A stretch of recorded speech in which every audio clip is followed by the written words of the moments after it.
Hello, you Kooky Killer Kangaskhan, and welcome back to HJC Games. You got Hayden here, as you'd expect, taking his second steps on the quest for the Chunkazard. That's right, we got a Darkness Ablaze box, so let's just go ahead and hop right into it. Picking up off our last box, which was one of the worst boxes we have probably ever opened in Pokemon history, possibly in the history of this channel. So we're really hoping for some Chunkazards here, for some Crobat Vs, for some secret rares. I don't even know if we got a secret rare in the last one. We at least got a couple ultra rares, but I mean, good lord, if we wouldn't get an ultra rare, it's definitely the worst box ever. Okay, and let's just hop into this. So on the Darkness Ablaze front, we got 2 more boxes here. I think I'll probably be turning those into videos instead of selling them. So should have a couple more videos for Darkness Ablaze. Coming right up, I've actually never seen this card. Shellman. His little night clam. That's so cute. Panport Teddy Ursa, Rookity, Torchic. First and foremost, we have the tool Yellhorn. And we got a million of these Klinklangs last time, and that's not what we want. We also got a million Kappa Toughnesses, too. That's a little bit better. Okay, so what is going on in the world, the wonderful, wonderful world of Pokemon? That's a good question. So, of course, on the product front, nothing's changed. Nothing's changed at all. What is Tapu Koko, is my question. I guess maybe it's just like a Native American spirit or something, or like a Mayan spirit. I don't know. I think it's interesting, though. Arctizolt. Also interesting. Okay. Moving along. So the main thing product-wise for... let me get these cards out. Codes. The main thing product-wise for Pokemon remains Shining Fates. And nothing has changed on the Shining Fates front. It's still impossible to get. Packs are now... they should be going for like $5 a pop. They're going for closer to $9, $10, $9.50. So it's absolutely insane. And it's really, really, really hard to... Alright. Okay. Is this full art? This is full art. Alright, not bad. A full art Salamence V. It's a good way to start off our secret and ultra rare run for the day. Put that up there. Move this energy over here so the more interesting cards could take the front and center stage. So good luck finding Shining Fates for MSRP. The word is not even many local game stores are selling it for MSRP. We're kind of just out of luck there. Demand is going to far outstrip supply. Unfortunately, no. I always get this stuff all over the place. You fine folks know that, though. Alright. Okay. What else is going on in the world of Pokemon TCG? Alakazam V came out. The Venusaur and the Blastoise VMAX boxes are coming out. Battle Styles is coming out. The full card list is already out. It looks really cool. It looks like it should be a super, super fun set. Nice. This could actually be worth a little bit of money. Poltergeist is a real played card, and foils can be real in Pokemon. What am I doing here? Okay, foils are going over here. This is where the rare should be going. Yeah, we got this figured out now. So, anyway, yeah, the Japanese card list has been released, and it looks like a really cool set. We don't know what secrets or anything we'll get, so, the word's still out on collectors, because they're probably still upset about this set. There's no Pikachu. There's no Charizard. There's none of those crazy things that people really want and love. It's mostly a bunch of new Pokemon. You're getting a lot of Sword and Shield Pokemon, and I think older Pokemon as well. And the mechanics look really cool. You've got Single Strike, which seems to be a big energy recycling mechanic. Dumping all of your energy out with one big attack, and then getting it back quickly with a wide variety of support cards that help you out there. Rapid Strike, on the other hand, seems to be a lot of bench management, both your own bench and your opponent's. So there's a good number of moves that, do damage to Pokemon on your opponent's bench, that swap your Pokemon back to the bench. All sorts of nice things. Galarian, Darmanitan. So far I'm really hyped for this set. Looking at it, so they also have this kind of cool setup where it's almost like a guild set in Magic, where the 2 focuses are a fighting dark dual color deck. That's the Single Strike. and a water fighting dual color deck, which is the Rapid Strike. Hey, buddy. Hey, how you doing?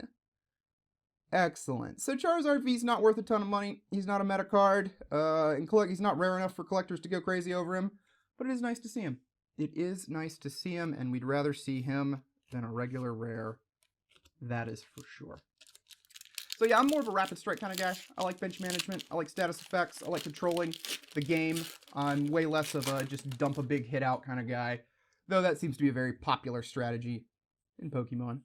Speaking of strategies, let's go ahead and talk about the current meta and what I've been seeing in PTCGO.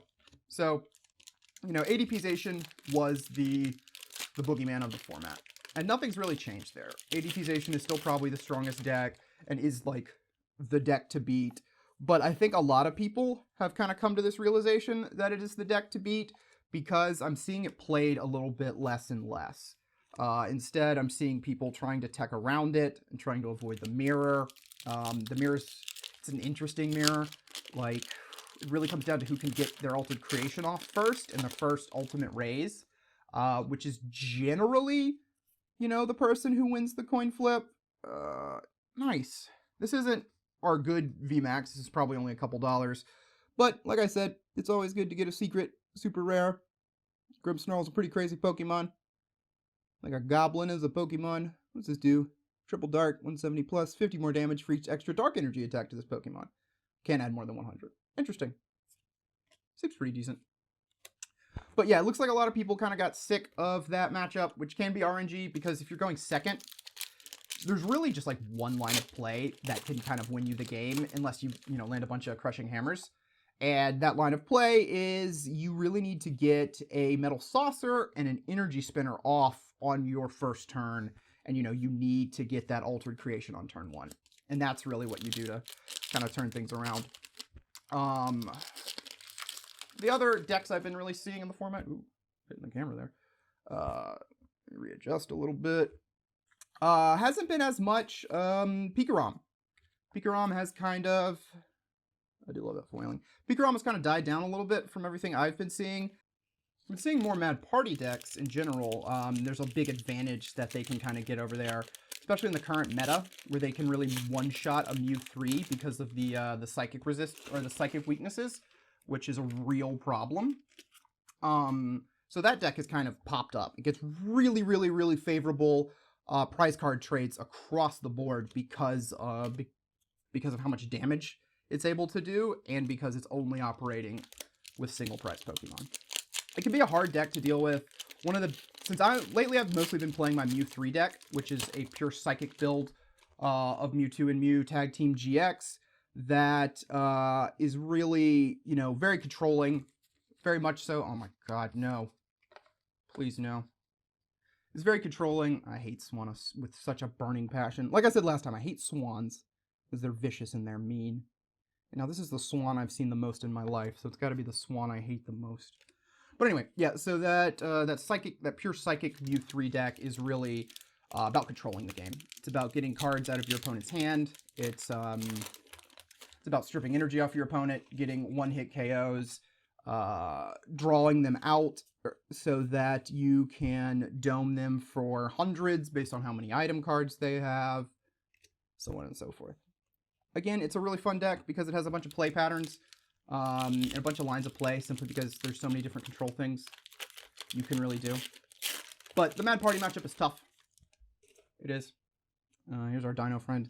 And we got a secret rare. Alright, not bad, not bad, not bad. But what I've been using for that matchup is actually nice. This is sick. This is like, I don't know, this is probably the 5th or 6th best card we could get in the set. This is a good $15, $17 card. This is a Full Art Crobat V. God, this card is beautiful. I actually might keep this one. It's a Full Art Crobat V. And Crobat V is played a lot because of this dark asset. When you play this Pokemon from your hand onto your bench during your turn, draw cards until you have 6 cards in your hand. That is obviously a very, very, very powerful ability. And as such, that card sees a ton of play. That was one of the ones I really wanted to pull. Like, pulling that across all the Darkness Ablaze boxes, that makes me really happy. Very cool. But anyway, so the tech I have kind of put in for Mad Party is Jirachi GX. And the nice thing about Jirachi is he serves two purposes. First and foremost, he gives Mew 3 access to the Star Search ability. This is a single psychic ability that... I don't need that over there. You evolve into Swanna, don't you, you piece of shit? It is a single energy ability that is used to pull a psychic energy out and attach it to any Pokemon you want. So the nice part about that is that serves as ramp. You always want to go second in this deck whenever possible because you want access to trainer cards. You want to get stuff in your yard as fast as possible, and you have a couple ways to ramp out 2 energy on turn 1 that require attacks. So you really want that. But yeah, Star Search lets you set up 2 energy on turn 1, which lets you start going off on turn 3. And additionally, if Jirachi GX is on your bench, then Psychic Resistance goes away for both you and your opponent. And, that's a huge deal. Like, that deck mostly loses the matchup because of Psychic Weakness. So that's been my kind of test there, which has been fun. It's been fun reading into the meta. I haven't gotten into Expanded or Unlimited yet. Like a Squovet feasting on mangoes, I have been feasting on Standard. This is one of my favorite Standards I've probably ever played. That looks like a good card based on the border. Nope, I lied to you. I lied to you so hard. It was just a Hoopa. Hoopa's actually played. Hoopa sees some play in Eternatus decks, believe it or not. He's just a fine single-price Pokemon to interact with Decidueye. Something like that. So yeah, I think the Standard meta is in a great place right now. So that's awesome. Because I think Standard can be a really hard thing to balance because you don't want to mess up Eternal formats, but you want to keep it interesting and, engaging. And I think that's where it is right now. Though Dedenne GX and Crobat V are, they're affecting all the formats. They're great cards. Too good. We won't be able to open a Dedenne GX. I just bought one of those.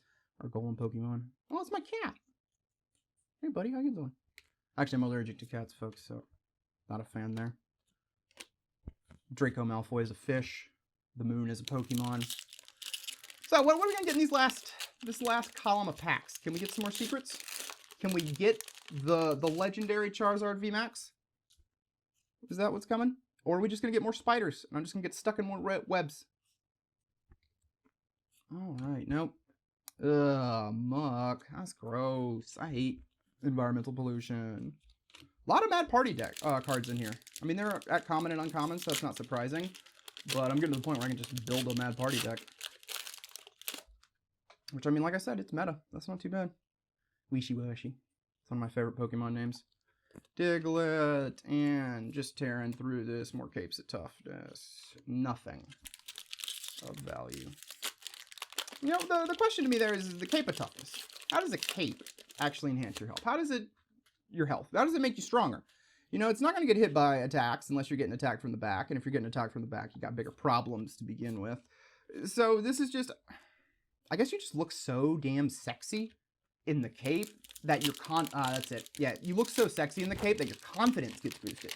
And that confidence gets, translated to, 30 temporary hit points. Because you can't feel the pain. You can't feel the thunderbolts or the tackles or the icy snows.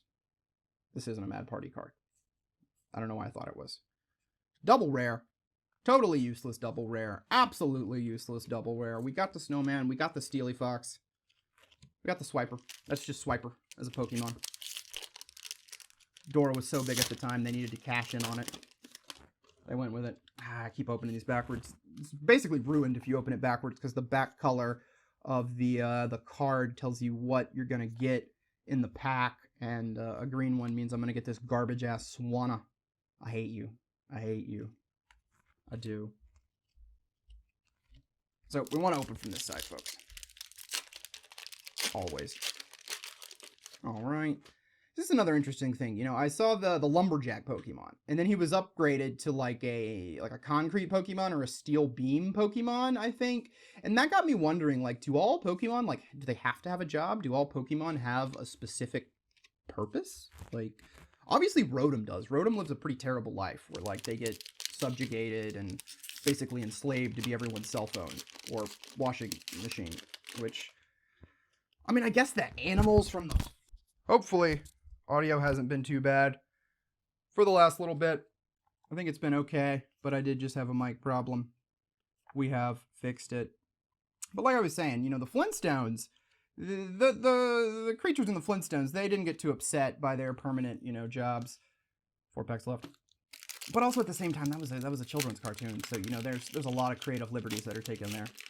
I feel like if I was an elephant that had to wash dishes all day, I would not be super pleased with my life. There we go. There we go. We are going to get something in this second column. Finally, I've actually pulled this card before. This is a full art Houndoom V. I believe it's only worth a few dollars, like 3 or 4, but it is pretty. It's very pretty. Look at that. I love that blue and purple kind of color there. The sunburst almost. Absolutely beautiful. Absolutely beautiful. 3 left. So I've been playing Sword and Shield. I picked that up. So that's been fun. Getting exposed to Zacian, and that's an actual V. I can actually see that. That one's correct. It's not me making stuff up. Butterfree V, the secret version of this card, is worth a decent bit of money, which means this is probably worth a few bucks. Here we go. Now we're popping off in the last few packs, getting those pretty Butterfrees. But yeah, getting to see, you know, Zacian in the story, getting to see the English interpretation of Pokemon, it's been pretty cool. You know, one of the things I'm not sure about is when I'm going through the dialogue, when I'm saying it in my head, sometimes when I'm saying it out loud, I'm acting it out. What accent am I using? You know, there's a bunch of different British accents. So like, is it more of a Cockney accent, you know, or is it a bit more refined? And I've been thinking it's a bit more of a Cockney accent, and I don't really know why, probably because they're out there living in the country, and based on how they're bloody talking. But, you know, that's been kind of my only real complaint with the game. And I mean, no Pokemon game has ever had voice acting, ever. There we go. Oh my god. Let's put these other cards down really quick. These other unimportant cards that absolutely no one in the entire world cares about. Look at this. My god. So, I mean, I've seen a Machamp GX Secret Rainbow Foiling. Wow, but it has nothing on this. This comes through well in the camera. It really does. But this is stunning in real life. This is top tier, one of the most beautiful cards I have ever seen. I believe it's worth about 15 bucks or so, if I remember correctly. And good god, that's a pretty card. Oh, man. All right, wrapping up. Last pack, folks. Final musings. See what we got here. Jigglypuff. Our boy Diglett. The water monkey. The spider. Tripping me up. This is like a radish. Oh my god. Oh my god. Oh my god. Foiled Jigglypuff. Look at that. Look at that. Look at that foiled. No, I'm just kidding. Look at that. I'm going to do the same thing here where we put everything else down. Parasect. Spikemuth. Another Cape of Toughness. We got 1,000 Capes of Toughness. And let's close out with Kabu. Kabu, shuffle your hand in your deck, then draw 4 cards. If your active Pokemon is your only Pokemon in play, draw 8 cards instead. I wonder if this will actually maybe see more play with Single Strike. It could be relevant in Single Strike decks. We'll have to see. Because I think Single Strike might be build up a big Pokemon. When it dumps energy, go ahead and recycle it. But yeah, looks like this guy's a soccer player, and he works for Under Armour. He's out on the field right now. He's one of the older soccer players. It's really tough for him. He's the old man in the league as he wipes off his sweat. But seriously, another absolutely beautiful full art card. The actual, you know, implementation of this, the view of this off camera is great here. Great foiling, great text, great full art. Much better opening, folks. Much better. The last Darkness Ablaze opening made me almost swear off the set entirely, almost swear off Pokemon entirely. But this, we can live with this. We're happy with this. This was good. All right, folks. Let's wrap it up here. Thank you for watching. Thank you for coming out. Seeing how many Swannas I'm going to pull. How many Staraptors are going to show up to work today. I appreciate that.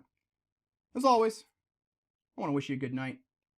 Oh, actually, as always, you can find these cards and more over at hjc.cards, which will take you to our TCG player, or you can head over to eBay, search for HJC cards. That's where some of the Japanese cards are listed if you're interested in that, and some other cards as well. So if you want to support the channel, that's a great way to help us out. I really appreciate it. But otherwise, yep, gonna wish you all a good night as always. And like I always say, be good to one another.